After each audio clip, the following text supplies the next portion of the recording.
Good afternoon. Welcome to March 21st, 2023's City Council Policy Session. Today, I would like to know if council information and follow-up requests. I have some, but I don't know if anybody else does. Okay. Thank you. And I have a lot. Should have cut it down. But it shows all the work that we're doing. As you can see, this is District 4 on the canal. I want to thank Woodlea, Melrose, Pearson Place for the cleanup. Next slide. I want to thank Charlie Jones and the Pearson Place team for organizing the cleanup. The community leaders and neighborhood associations do such a great job making sure our neighborhoods continue to look beautiful. As you see in the next slide, Arizona Chinese Language and Culture Experience Day. As I represent Chengdu, I had the pleasure, I believe, 5 years ago to go to China and Chengdu, and it was a great experience for me.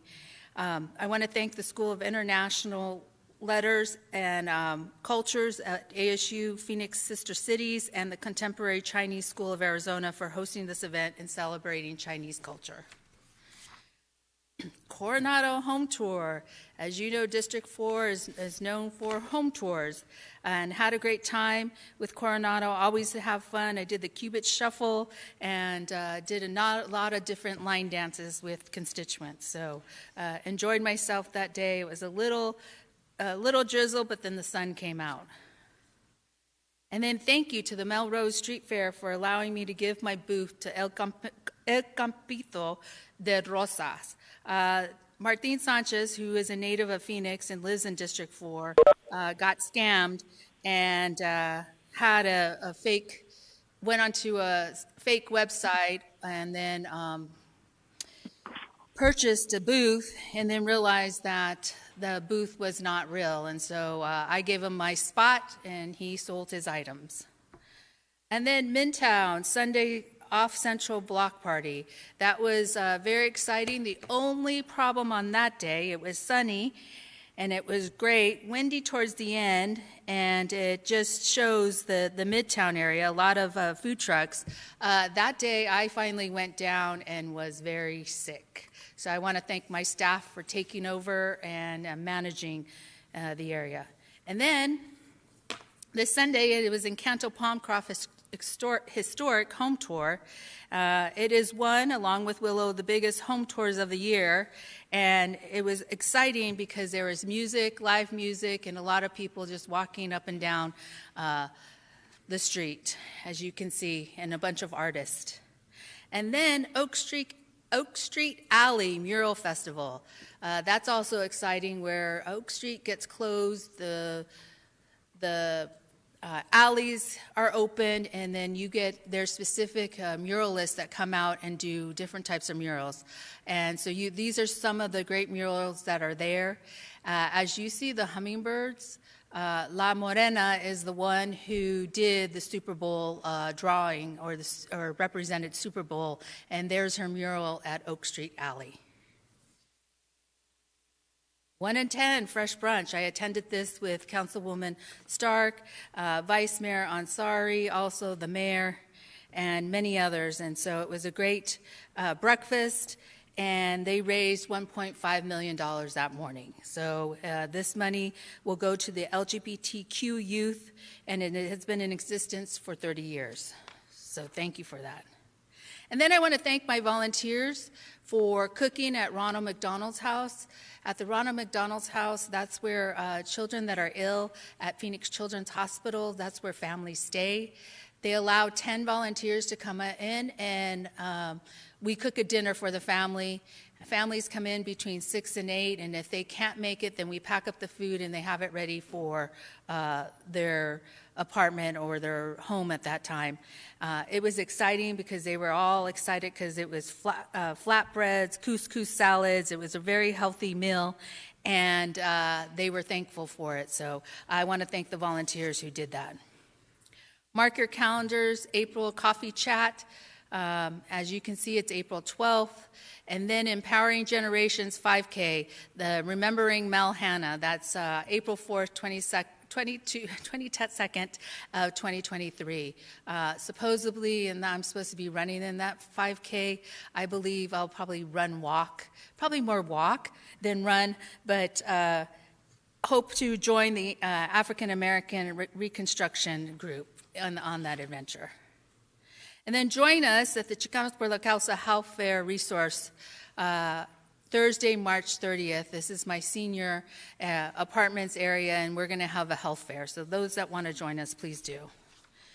And then exciting April for all of us as we do budget hearings. So as you can see here, the budget hearings, and there are different areas. There's the youth one, there's the District 4 one, there's an art one, there's a bilingual one. So if you need some dates, let us know. And in memory of Peterson Zaw, one of our Navajo leaders, he is one of the pioneers in the Navajo Nation. He was the first president elected in 1990. He passed away March 7th at the age of 85.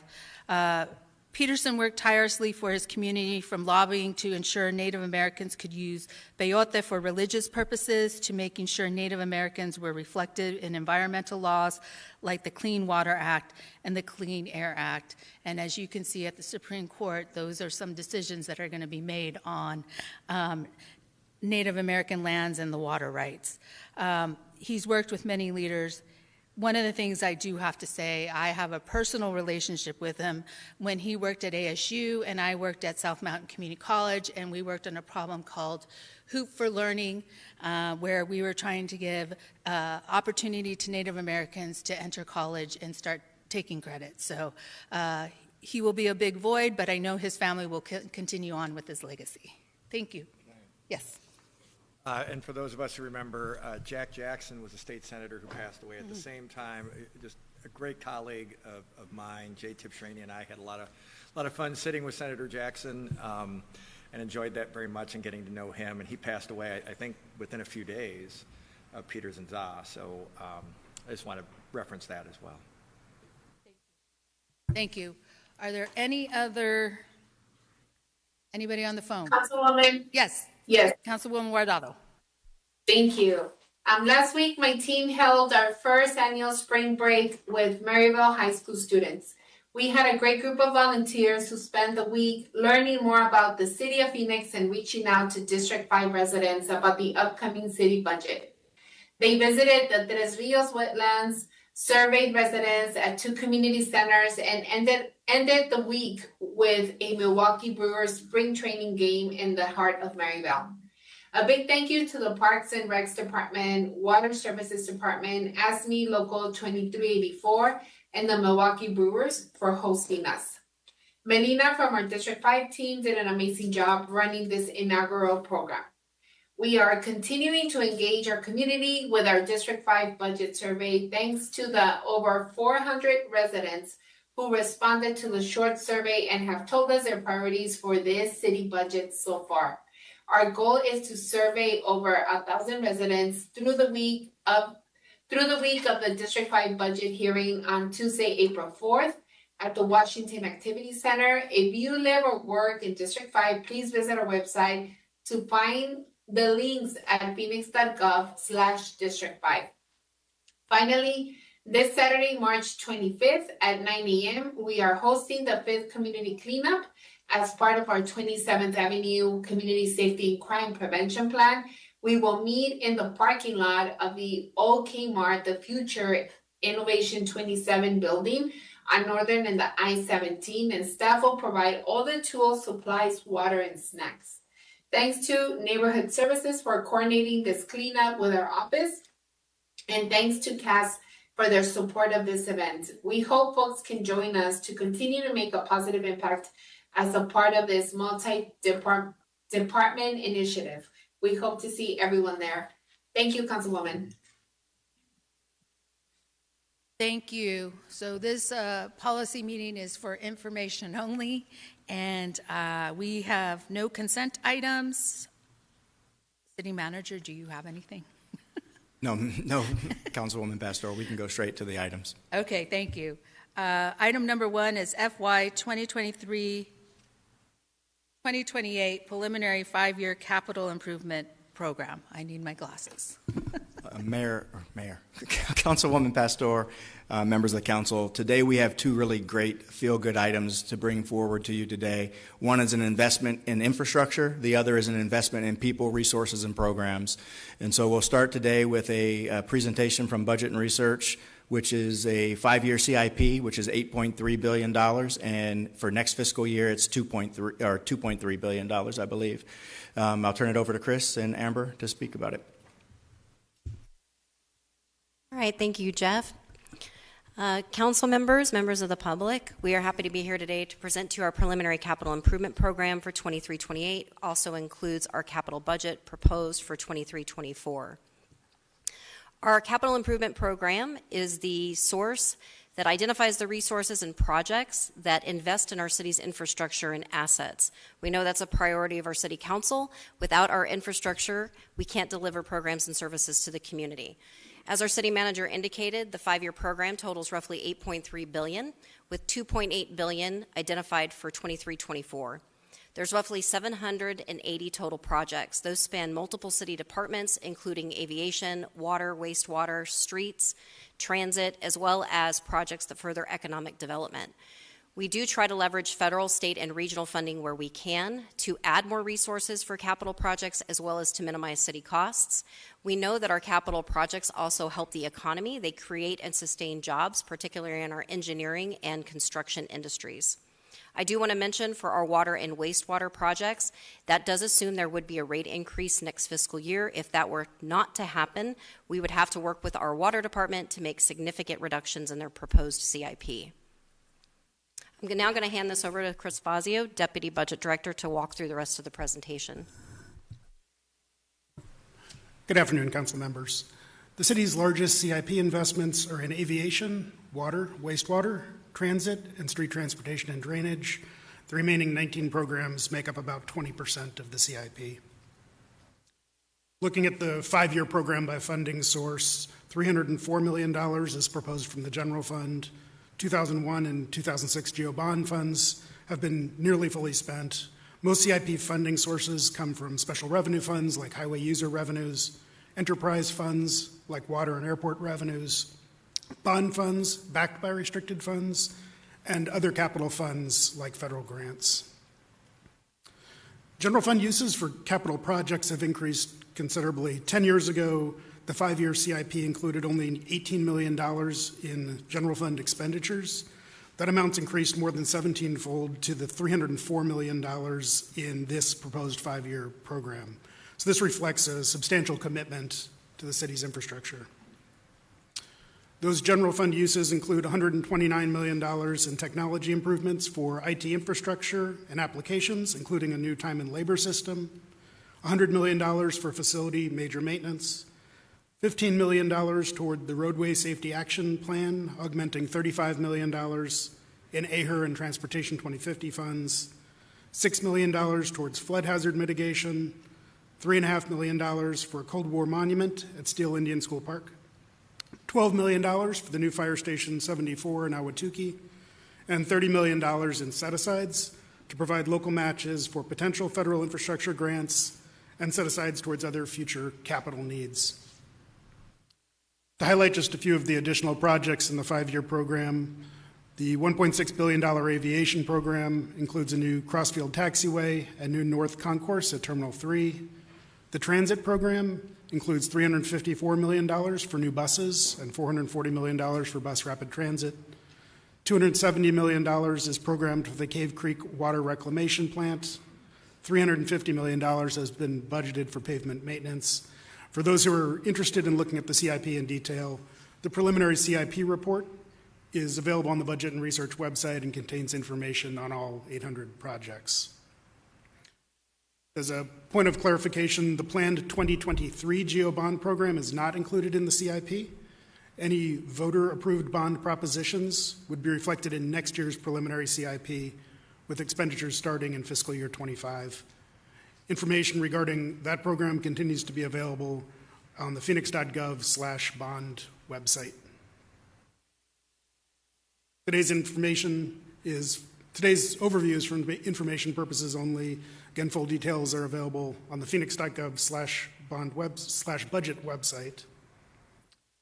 In the coming months, staff will update this preliminary CIP to reflect carryovers, updated cost estimates, and updated resource estimates, and will return to you in late May and June for adoption of the 5-year CIP, legal budget adoption steps, and property tax levy adoption in July. Subject to your questions, that concludes our presentation. Good question. We have a quorum, correct? Yes. Okay. Yes, Go ahead.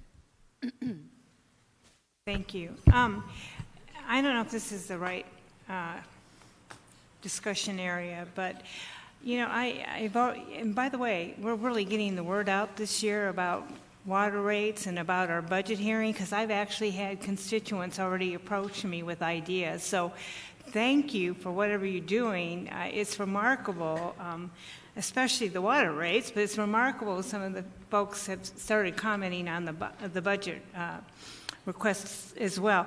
So some of my constituents were talking about mill and overlay and wondering where we're at. And I know I've had a little bit of an initial conversation with Keeney on this, but will we be doing additional mill and overlay on top of what we would routinely do? Because I know we're so woefully behind, and that's ever such a popular program. I don't know if Keeney's here.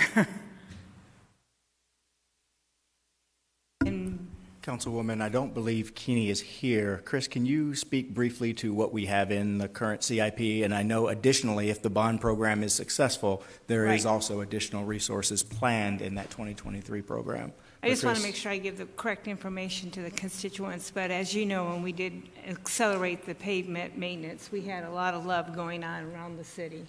So council members, Councilwoman Stark, the program does include $350 million for pavement maintenance. That does not include the excise tax bond funds that I think you're referring to that funded the accelerated pavement maintenance program. So those bond funds have been expended. This pavement maintenance program is funded by pay-as-you-go, highway user revenues, and Transportation 2050 funds.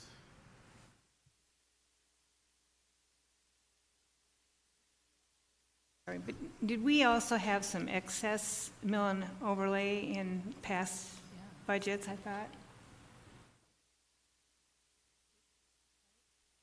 Council members, Councilwoman Stark, in terms of whether there's excess pavement maintenance, I know the pavement maintenance program has been prioritized in terms of a use of the pay-as-you-go resources, but in terms of excess relative to a particular starting point, I can't speak to that. You're feeling confident that we'll probably capture that in the bond election? Additional mill and overlay? That's correct. The bond program includes funding for pavement maintenance. Okay, thank you. Councilman, we can have Keeney follow up with your office to provide you with more information. Thank you. Appreciate it. Yeah, I think where the pavement piece is at, do we have enough dollars to do what we have promised to do? And when we shifted money from other areas to make sure that we accelerated this, have we met our goals? And I think that's probably where what we're concerned with, and if not, then what do we need to do? We can follow back up with each of you. We'll sit down with Keeney and put together a report that highlights where we are, what we've spent, and what we've accomplished, as well as what the funding in the CIP will accomplish, as well as in what the 2023 proposed bond program would deliver to the districts. Perfect. Thank you. Are there any other questions? Because I have a speaker. Carmen Terrell for item number 1.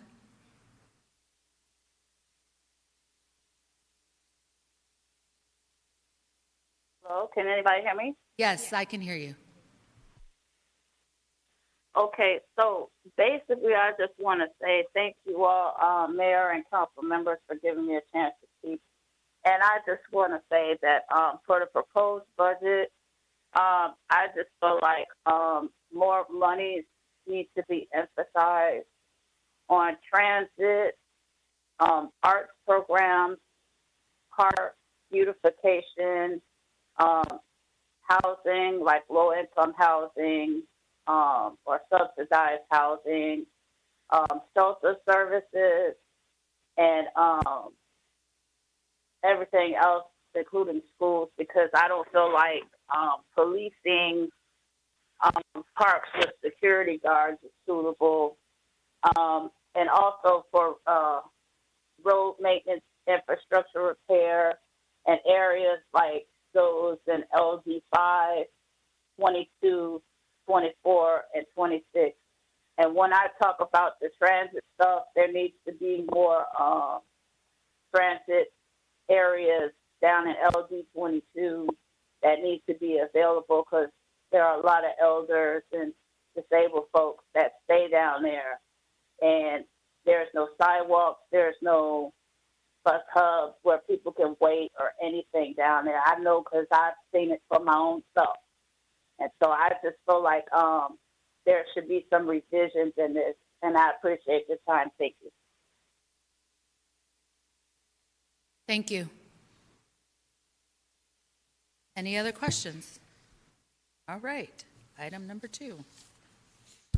Okay, Councilmember Pastor, and members of the council, today we are here to present the city manager's preliminary trial budget. And I do want to say again, first and foremost, I want to thank you for your leadership and direction. I mean, coming out of the Great Recession, then we also hit the COVID pandemic. Employees and our services have been struggling a bit. And so I think this budget speaks loudly about what we value. We value our employees, and we value the services that we provide to our residents, primarily in public safety, as well as those services that we provide to our most vulnerable populations. And that's what this budget focuses on. We also are trying to focus on sustainability and making sure that we can sustain what we promise and pledge today. I know that wasn't necessarily always the case in the past, but we are now wanting to make sure that 5, 10, 15 years from now, we're not making promises that we have to break to our residents. Also with this budget, I can't help but to, again, reflect on the fact of our employees. You know, back in the 90s, we were the premier hiring entity in the state of Arizona.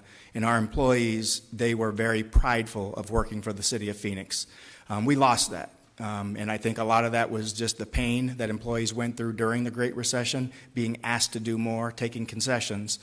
This budget actually, it shows the value that you and that we have in our City of Phoenix employees. And I think with this budget and with the sentiment that you're conveying to those employees, we will return once again to being the premier hiring entity in the state of Arizona. And I'll turn it over to Amber. Thank you, Jeff. So, Council, I am here today to present to you the 23-24 City Manager's proposed trial budget. For the agenda today, I will recap the general fund budget status and provide a brief budget overview. Then I'll discuss the proposed additions for both the general fund and non-general fund, and then discuss ways we plan to engage residents in the budget as well as next steps for budget adoption. So just to provide a city budget overview, roughly 30% of our city's operating budget is dedicated to the general fund. The general fund is an unrestricted fund that's used for core programs and services, such as services provided by our neighborhood services department, human services, as well as our police and fire departments. Our special revenue funds make up about 40% of our city budget. Special revenue funds include voter tax-approved funds, such as Transportation 2050, Parks and Preserves, as well as public safety specialty funds. Included is also our Development Services Fund, as well as the Arizona Highway User Revenue Fund. The last component of our city operating budget is enterprise funds. They make up about 30% of the budget. This includes the city departments that charge individuals for use of their services, such as aviation, water, wastewater, and solid waste. So in terms of a general fund status recap for 23-24, our estimated resources are about $2,022 million. We take that less our estimated costs, primarily made up of our city employees, $1,888 million, and we arrive at our general fund surplus amount of $134 million. That is made up of both one-time $65 million estimated and ongoing resources of $69 million. State statute, city charter, as you know, require us to have a balanced budget. So our city manager is proposing to allocate that $134 million surplus primarily to employee compensation. We are experiencing significant citywide vacancies. Roughly a 17% vacancy rate. That's primarily due to a very competitive and tight labor market. We want to invest in our employees, our biggest asset, so we continue to deliver excellent programs and services and meet service level demands and ensure that our residents can receive those services. Roughly $20 million is recommended for critical supplemental additions in areas including continuity of services for vulnerable populations, enhanced public safety responsiveness and criminal justice support, also for healthy neighborhoods and community enrichment. And then an amount for community input that we'll hear from residents over the next several weeks about the budget, and an amount for our contingency fund. So our first category, employee compensation, the $114 million. Market-driven employee compensation increases are needed to make sure that we have a highly skilled workforce to deliver those services to the community. That is why our city manager is recommending 85% of that surplus be earmarked for that to reduce our vacancy rates and meet increasing service level demands. We also have a class and comp study that is wrapping up. Results of that will be presented to the council later this spring. We have included an estimated impact of class and comp implementation for next fiscal year. And as I mentioned, in the next few weeks, you will hear more information from our Human Resource Department about that. Our next category, continuity of services for vulnerable populations. This is $7.4 million. We're recommending $950,000 be dedicated to the Low-Income Home Energy Assistance Program and for victim advocacy services. This is because those programs are supported by grant funds that are either being reduced or are expiring. Also, to expand the Behavioral Health Engagement Team contract, roughly $600,000. This would target areas around the city that have high instances of individuals experiencing either substance abuse or mental and behavioral health issues. And then also $600,000 to expand the Phoenix Community Action Response Engagement Services contract to target areas of the city with high concentrations of homeless encampments. And $5.2 million to achieve goals of the strategies to address homelessness plan. This would provide for operational funding for emergency shelter services, allowing for shelter to be provided to about 420 people per night and roughly 1,300 per year. Next category is enhanced public safety responsiveness and criminal justice support, $3.8 million. The majority of this funding would go to our Phoenix Fire Department. This would be to add 31 new sworn positions to staff a new rescue unit that would provide service citywide, to also staff a new fire station at 19th Avenue and Chandler Boulevard. This would be designed to help reduce emergency response times. Then also our law department receives VOCA, Victims of Crime Act grant funds as well. That grant funding is anticipated to be reduced next fiscal year. Those funds are used to support staff that provide assistance to victims of crime. That's roughly $350,000 that is proposed. And then also new civilian positions in our law and police departments. This would be positions to assist with investigations and to further civilianization efforts, including hiring more police assistants and civilian investigators. All of these positions would be paid for with existing sworn vacancy savings in police's operating budget for next fiscal year. In healthy neighborhoods and community enrichment at $2.8 million, additional funds are proposed of $350,000. This would be to expand the gated alley program. This would allow for approximately 77 new alley gated segments each year. Also, additional funding in the general fund of $220,000. This would be to move 2 neighborhood inspector positions from our CDBG grant fund to the general fund. This would free up resources in CDBG to provide more services to low and moderate income residents. For the Office of Arts and Culture, $125,000 proposed to increase the Community Arts Grant Program. This would bring the annual ongoing allocation for that grant program to roughly over $1.3 million. Also new positions for Parks and Recreation, 22 new positions, 14 of which would be used to create 2 urban park ranger teams. Those teams would provide overnight patrol to city parks, also funds to add a new forestry crew to support the Tree and Shade Master Plan, which is part of the City Council approved Climate Action Plan at $2 million. And then 2 new municipal security guards for our library department. These 2 security guards would be at Burton Bar, roughly $130,000 to increase security. And then our last category is community input, and for our contingency fund, it's $6 million. We are going to actively be seeking resident feedback. Our city manager proposes to earmark $1 million that potentially could be used for changes that will be brought back to the council with the city manager's budget in early May. And then also increasing our contingency or our rainy day fund by $5 million. We would apply that 4.5% contingency target for next fiscal year to the ongoing spending initiatives proposed in the budget. It's very important we have a good rainy day or contingency reserve, especially with increasing economic uncertainty, to ensure we can meet unexpected financial obligations. We also have some non-general fund additions. These are for our special revenue and enterprise departments I discussed earlier. Totals about $1.5 million. It would be new positions for the airport. These are access agents to help with security and badging, and also new vehicles for the Airport Bureau at about $900,000. New positions for our planning and development department, primarily to manage Shape Phoenix, as well as to expand their electronic plan review team. And then also a new accountant position for the Regional Wireless Cooperative Office. This would be to do accounting responsibilities primarily for the Fire VHF radio network. So engaging the community in the budget process, ways that residents can participate. That includes, and all information I'd like to mention is available on our website at Phoenix.gov/budget. One of the 11 community budget hearings. They can also email Budget and Research directly or give our office a call. They can submit a form. They can follow us on social media at #PhoenixBudget. They can also watch the hearings live on Facebook and YouTube. Also, all budget hearing videos will be posted to the budget hearing website to view later.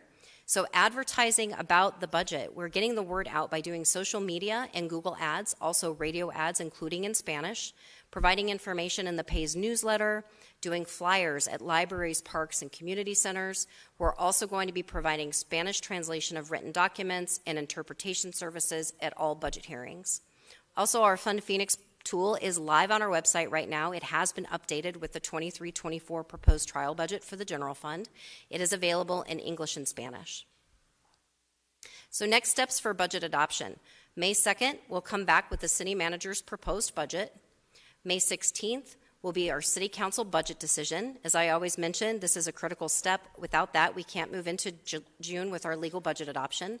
May 31st would be tentative adoption. June 14th is final budget adoption. And then we end the process on July 3rd with property tax levy adoption. And that concludes our presentation. Are there any questions or comments? Go ahead. Just a comment. Once again, I appreciate everything budget does and how the various departments give input. I am very excited about employee compensation. They have always been there for us. They work hard for us. They make us look good. And I think they're worthy of a raise. And it might actually help us recruit as well. I know we're competing with other cities and towns for that talent, and I'm hoping that when we see the outcome of the comp class study that we can really start to bring back. And I'm not saying that we don't have quality staff now, we do, but add even more quality staff. So I'm very supportive of that part of the budget. Thank you. I appreciate all the work that has gone into the budget and looking at all the different areas that we need to assist in. One area that I'm looking at is Phoenix Cares. How much money do we currently allocate for Phoenix Cares? That's an excellent question. Do we have somebody? Perfect. I think we have Gina coming to the table, as well as Rachel and Spencer.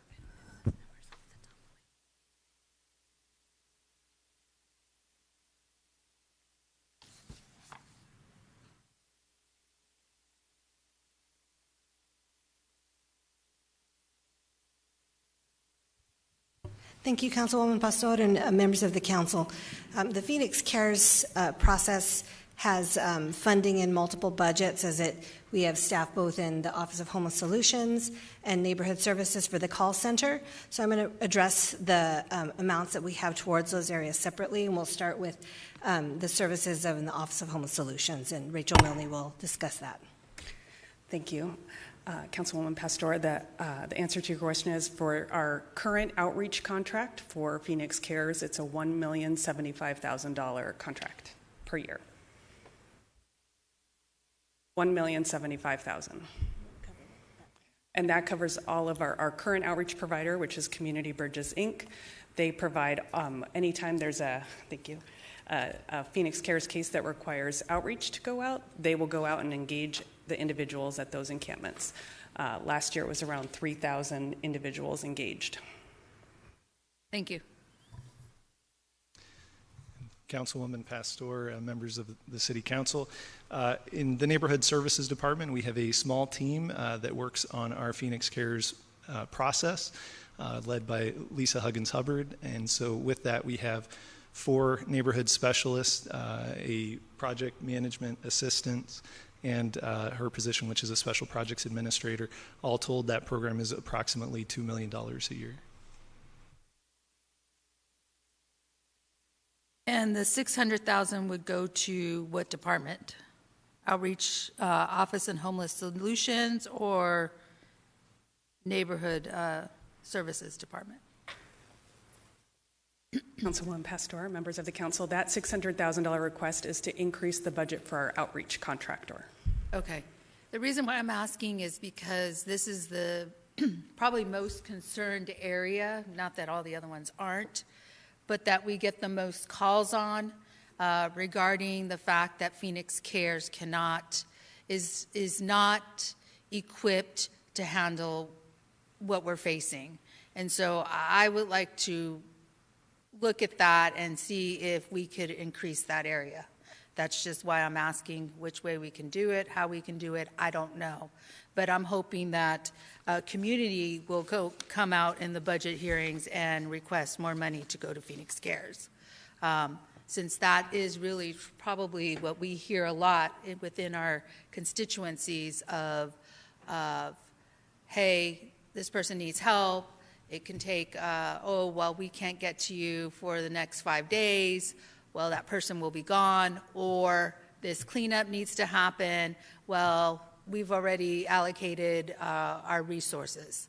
And so I think this is one area as a council we should really look at and add more dollars. So those are my comments. And Councilwoman Pastor, just to echo on to what you said, I think you guys have spoken loudly and clearly. Last year, we actually created, in this year's budget, the Office of Homelessness Solutions, breaking it apart from Human Services to emphasize the importance of what that service needs to be. I think also important to recognize the fact that so much of our ARPA funding has gone towards homelessness and unsheltered populations, as well as behavioral and mental health. And, as we continue to make sure that all of those dollars get allocated and spent properly, where there's opportunity to reallocate, we will also do that. But we'll continue to work to try to make sure that Rachel, Scott, and Gina and the rest of the team have all the resources that they need, because it is one of our biggest problems to date. Go ahead. Thank you. The relatively recent vice mayor and current acting mayor has a good point. A lot of titles for you today, but all kidding aside, the situation is not improving. I know we're spending a lot of resources on that. I'm not blaming anybody besides maybe some courts for some of their actions, but we're making national news now. I assume you guys saw, right down the street. You could walk to the site that they're talking about in the New York Times. I think the article was yesterday, or at least I saw it yesterday. And I assume that was prompted. The Super Bowl, that attention brings many good things, but I think it was a Wall Street Journal article that said, wow, Phoenix is really awesome. Except, did anybody venture just south of or just west downtown? Which probably prompted other news organizations to go, what's going on just west of their downtown by the Capitol? And it's not a pretty picture at all. It's not sustainable, and it can't go on. And so whatever we're doing is costing us a fortune. And, I had to call Gina last night, about something I saw. I'm sure she gets pretty tired of those calls. So the fact that I can pretty much do that every single night, if that's what I want to do, if you include what I see when I leave downtown, that's not good. All the other citizens are seeing it too. If not at the intersections I'm at, then at other ones. And it's just hitting people front and center. It's a terrible look for the city, and I also understand, I'm not discounting the situation folks are in, but we're not doing them any favors by letting this go on. And to the extent we're not going to let it go on, I really think more proactive action is necessary. So whatever you come up with, almost irrespective of the cost at this point, I just know what we're doing right now doesn't seem to be having any kind of impact at all. So, I don't want to step on what what Laura said, but sort of echo and expand a little bit was my goal. So, thank you. And Councilman Waring, not necessarily to disagree with anything that you said. It definitely is an issue. And I hate to put Gina and Rachel on the spot, but I'm hoping they have this information when I ask them to highlight it, because I think it's really important. The cycle of homelessness and all of the ills that go along with it, there is no antidote. There is no immediate fix. You've got to help folks get back to where they can redeem themselves and they believe in themselves, and sometimes that's a substance abuse issue, sometimes it's mental health, sometimes it's simply housing and jobs. But we do have models that we've been able to demonstrate that if we have the resources and a place for these folks to rehabilitate themselves, then there is an opportunity to salvage them. And so I would like them to express some of the successes that we've had at our Washington Street shelter, because I think that is a prime example of what it is we're trying to emulate across the entire city as it pertains to our homeless services. And thank you, City Manager Barton.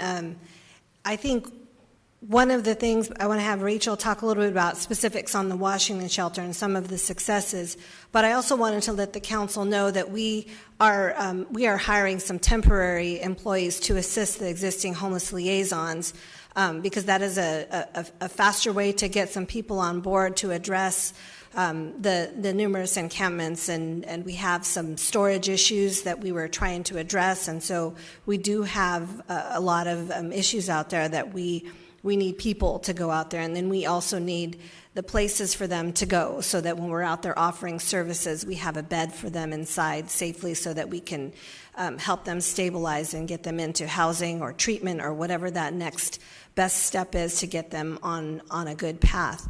That is an imminent thing that's on the way, and so that will really enable us to address more and faster. I'd love it for Rachel to talk a little bit about some of the successes, because it is working. When we provide the right services, people will accept them, and we can assist many. So I'll turn it over to Rachel to talk about that. Thank you.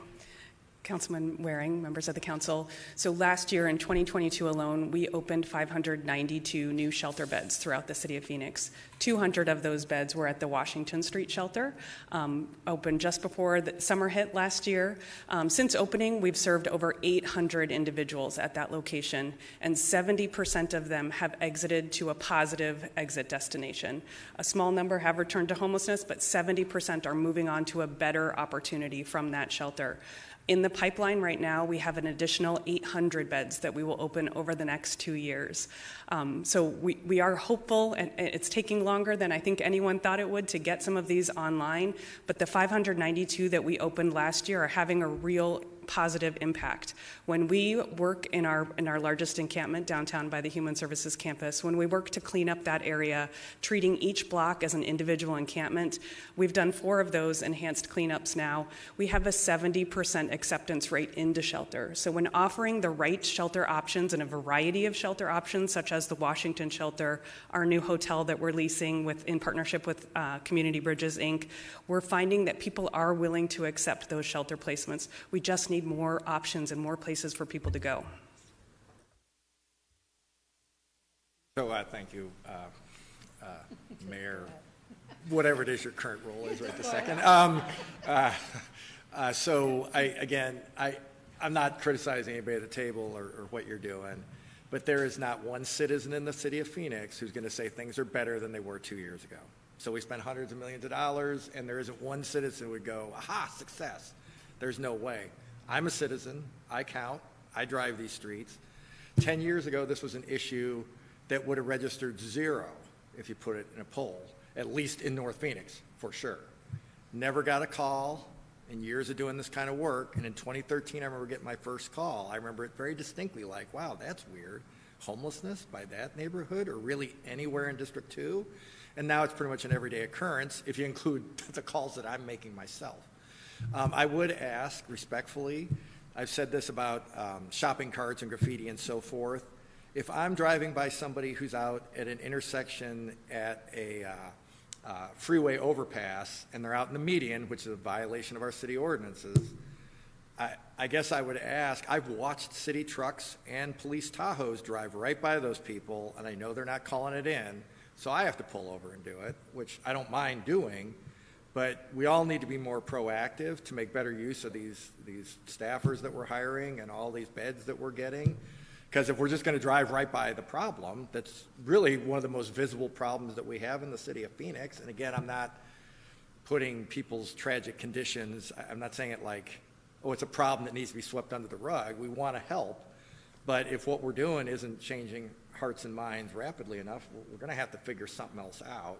It's getting national attention, and not the kind that we want. And we have so many great success stories here in Phoenix, but this is what the New York Times is writing about. I'm not sure they're the be-all, end-all, but if you're a city elder and you're not concerned with that as like today's story in the New York Times, you're not paying attention. So I think if I went out to a meeting, which I guess I'm going to do Thursday night, and I started saying, no, we're really doing great, people would look at me like I'm crazy.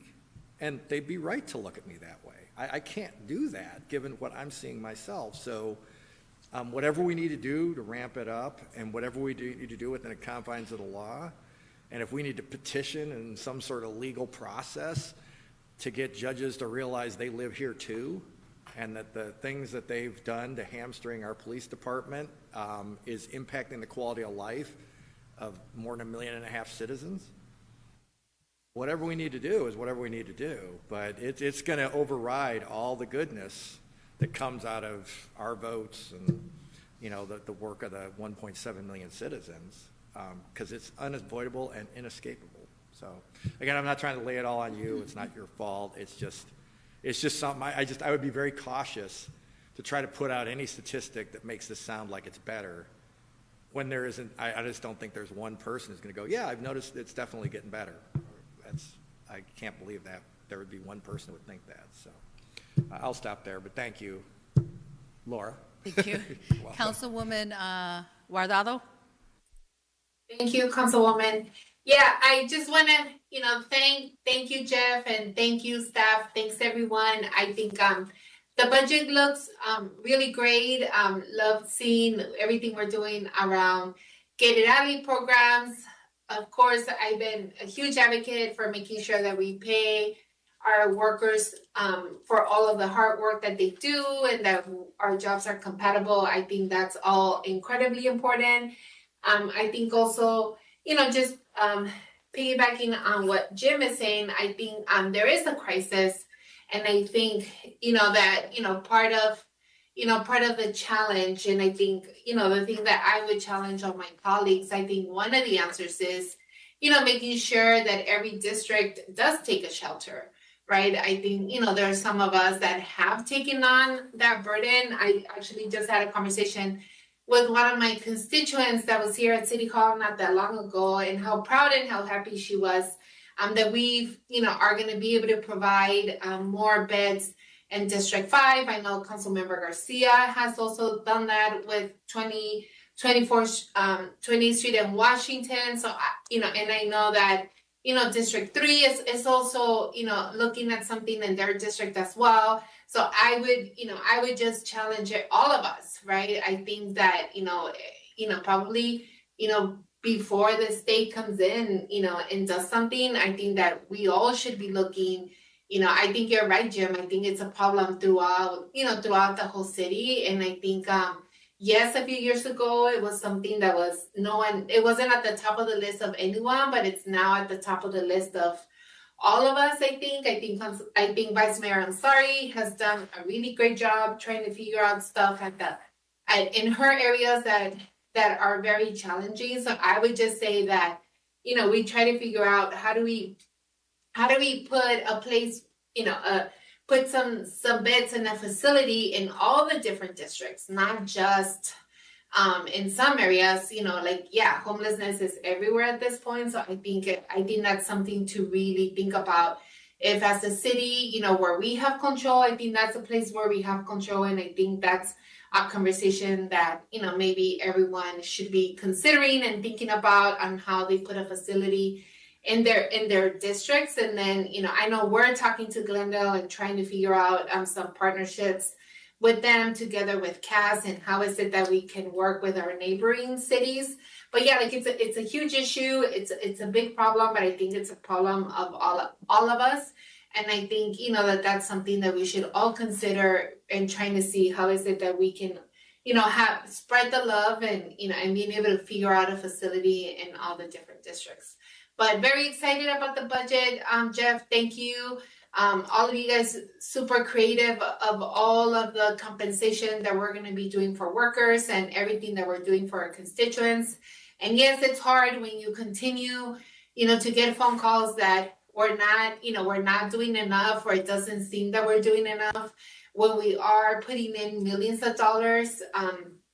Again, I'll say it again. It's fixing the problem from the root when it comes to homelessness. I think we are doing it as a city in terms of paying our workers better, but I think that is the place where wages are not catching up with inflation and with the hikes on rents. So I think that, but I am very proud of the work that we are doing and the risks that we're taking on trying to make a dent on this problem. And thank you guys so much for all of your hard work. Thank you, Councilwoman. Thank you. Councilwoman Waring? Yeah, and I mean, Gina, on the way over here to this very meeting, I had to resist the urge to call you because I figured it was a moot point. Person's got a bed set up about 5th Street and Adams as I headed towards our parking structure. Right there on the sidewalk, can't miss it on the north side. Or did I say 5th Street? 5th Avenue. But I assume that's probably legal, right? Mm-hmm. I mean, so there's probably nothing that can be done. There is a tent. It's there every single day on Washington as you head towards the Capitol. A few years ago, the state, whether it was a great thing to do with the money or not, they put up pillars that have the names of the counties along Washington, thought it would look nice and everything. Well, there's somebody who's got a tent who sleeps there every single day. I've never seen it move, so I assume it's there permanently. At some point, that's the kind of court case that, at some point, that shouldn't be a thing. And trying to explain that there's nothing the city can do to a constituent, I can tell you from painful experience, is completely impossible. Nobody wants to hear that, and nobody thinks that makes sense. They're not saying they want to be cruel. They're not saying, they're like, get help. So those are the kind of like public in-your-face situations that we have to find a way to address. And that was the genesis of my points earlier. So again, it's nothing, I don't think I've called you about the tent. I don't think I've done anything about the bed because I just saw that for the first time because there's no point to it. But telling people that is just a disaster, I would imagine, for people who might want to move their businesses here or raise their kids here. So, and everybody talks about San Diego and Los Angeles. If you've been there any time recently, you should. That is the horror story nobody wants to replicate. And I can tell you, I've heard from, it seems like every constituent I have, they're afraid that's where it's trending. So, no pressure, but anything you can bring to us that might address those kind of situations within the confines of current law would be really helpful. So thank you for hearing me out and letting me get it off my chest. Thank you. Welcome. Do you want to respond? I would. Councilman, what you're saying is what we are definitely experiencing on a daily basis in terms of the scope of the problem, and I want you to know that I have those conversations as well myself.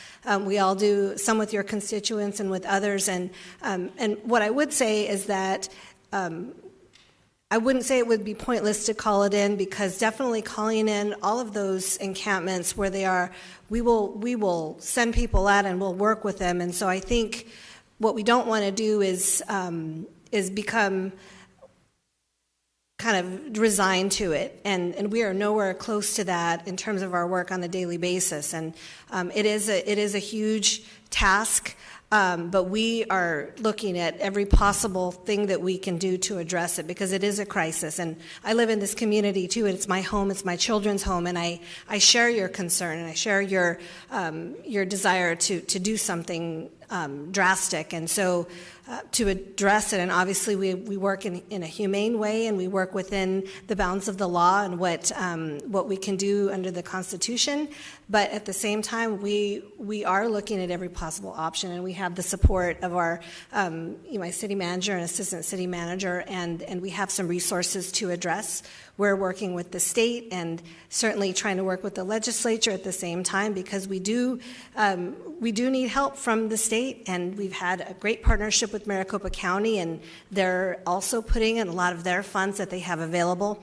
So we are by no means throwing in the towel, and we're redoubling our efforts to see what more can we possibly do to address this crisis, because it is a crisis.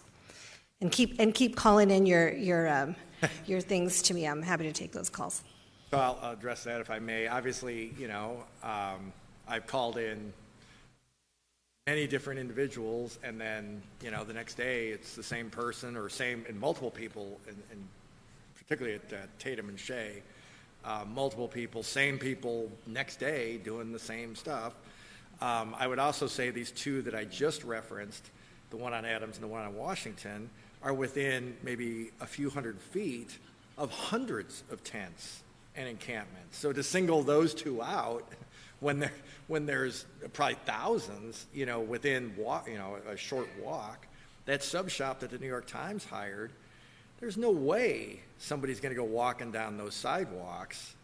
There's just no way to go get a sub. I mean, that would not be wise given the behavior that I've witnessed personally on those streets. People just roaming around out in the middle of Jefferson. I mean, the state capitol's right there. So unless we're saying we're going to address that anytime soon, I don't know that if I was a citizen who wasn't on the city council that I'd say, yeah, I'm going to spend time calling in this one person right here. Maybe resign's not the word. I think mad would wind up being the word. So, again, thank you for your time. I will really stop here.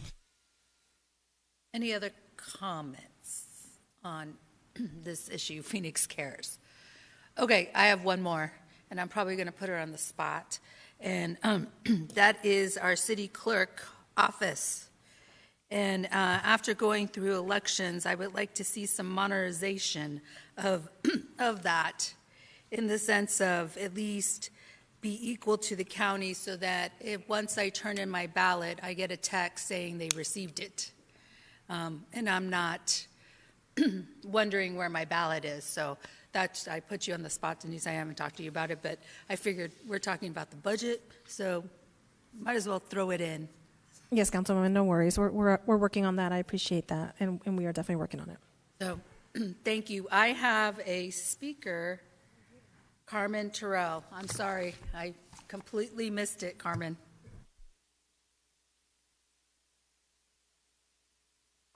Thank you, Mayor and members of City Council. And once again, I just want to talk about this particular budget because two things that came to mind for a pilot just to see what happens. But recycling services in impoverished areas, I think would be a good idea just to see what would happen with that, because I feel like a lot of landfill usage can be reduced. And the second thing is about this CARES thing. And I just want to say that, I feel like, with this conversation, it is part state, because legislators, it's really getting outrageous with this. And I challenge mayor and members of council to RTS or even speak in person over it as a constituent, because, you all have knowledge as well as us as constituents too. And I mean, I've been to these meetings countless times at the Capitol, and it's just a whole lot of hot mess going on. And so I would like to say too that jailing people for being homeless for whatever reason isn't the answer, but to buy back a lot of these corporate apartment areas and fixing up abandoned buildings to service the homeless people and low-income residents, I think that would be a big part of the solution. I can't say that it will eliminate the staying, but it'll reduce that. So thank you for your time. Thank you. I believe that's all the comments, public comments, and also from council. I don't see anything. I believe meeting adjourned. Meeting adjourned. Thank you.